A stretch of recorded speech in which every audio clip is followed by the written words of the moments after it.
సిద్ధ ప్రతిపత్తయే జగదప్యతరో వందే పార్వతీ పరమేశ్వరు. అందరికీ కూడా మహాశివరాత్రి శుభాకాంక్షలు. ఈరోజు మాస శివరాత్రి, రేపు లక్ష్మీవారం అమావాస్య, శుక్రవారం నుంచి శ్రావణ మాసం ప్రారంభం. మొదటి వారమే శుక్రవారం పడ్డాది. పౌర్ణమి ముందు వచ్చే శుక్రవారము మనం వరలక్ష్మి వ్రతం చేయాలి. అంటే 8వ తారీఖు వరలక్ష్మి వ్రతం. చాలామందికి అనుమానం ఏమిటి అంటే రెండో శుక్రవారం చేయాలి కదా. రెండో శుక్రవారం కాదు, పౌర్ణమి ముందు ఏదైతే శుక్రవారం వస్తుందో ఆ శుక్రవారం నాడే వరలక్ష్మి వ్రతాన్ని ఆచరించాలి. ఈ సంవత్సరం మనకు శ్రావణ మాసం శుక్రవారంతోనే ప్రారంభమవుతుంది కాబట్టి మనకు 2 శుక్రవారాలు అయిపోయి 3వ శుక్రవారము మనకు వరలక్ష్మి వ్రతం పడుతుంది. 8వ తారీఖు వరలక్ష్మి వ్రతము.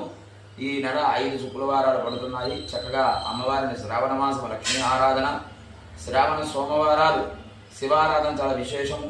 అదేవిధంగా శ్రావణ శుద్ధ చవితి దూర్వా గణపతి వ్రతము, గణపతి ఆరాధన చాలా విశేషమైనది. శ్రావణ శుద్ధ పంచమి, నాగుల పంచమి అని చెప్పి ఉత్తరాది వాళ్ళందరూ చేస్తారు.